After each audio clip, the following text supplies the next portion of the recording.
I taught economics in KU for 11 years and have been out here for the last 10 years doing full-time research on education. I work for an organization known as Usawa Agenda, and we promote education justice. We made a presentation to the Presidential Working Party, and we asked them that we understand government has challenges in meeting full cost for everyone who goes to school.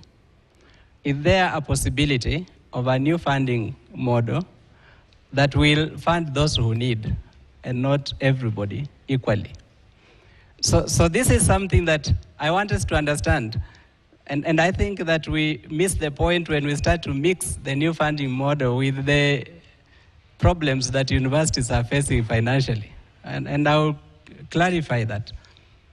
Because the new funding model is supposed to deal with equity issues and say government should not give everyone the same amount of money when they don't have equal need. We have people in this country who are taking their children to private primary schools and paying $300,000 per year for primary school kids, even $400,000. And we said those people for sure, they don't need government support at the university unless they can demonstrate that either the fees was being paid for by the employer and now the person has lost the job, or that their income has changed for worse. There is no need for government to give them the $70,000 they were giving per child. They can afford it. If they can afford to pay $300,000 for a kid in primary. The problems universities are facing, and I want to sympathize with Professor here and the current VCs. Current VCs are what Professor Gitu Muigai will call morticians. You received dead patients, and your responsibility is to try and conduct a postmortem and establish the cause of death. Our universities are facing financial problems because of mismanagement of the past. And I was in the university, I saw mismanagement happening, so I know what I'm talking about. When universities were making a lot of money from self-sponsored programs, government asked them to declare how much they were making so that it can factor that in the capitation funds. And the universities refused. So what did the government do? Made an estimate of how much it thought they were making and cut capitation by the same percentage. Now, self-sponsored programs have dried up. And so there's no money coming from that stream. But the government has not gone back to say we will revise the capitation amounts back up. And that has caused the problems that the universities are facing. That cannot be solved by the new funding model. The new funding model is supposed to address equity and not financial crisis in the university. In fact, as currently implemented, that will cause more crisis in the university. Why is that? I have full confidence of analysis on that.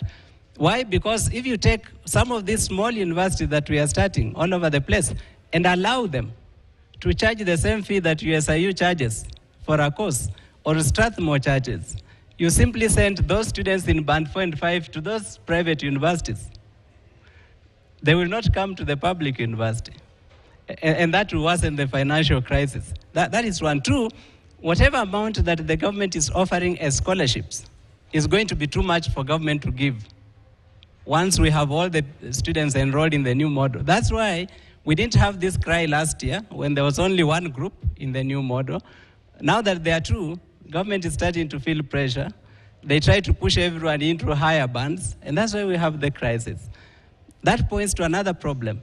The problem of the means testing tool not being a robust tool in itself and possible to be manipulated. This year, it placed a lot of learners in band 3, 4, and 5. Last year when it started, it didn't put many students in those two bands. That's why there was no such cry. Now there is.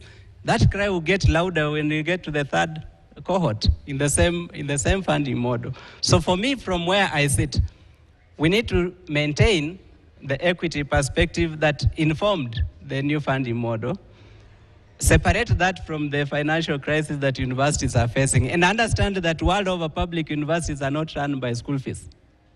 In no country in the world are public universities run by school fees. You cannot raise school fees to run a university. Unless it's a private university, it's targeting a few elite who go there, and you can charge them a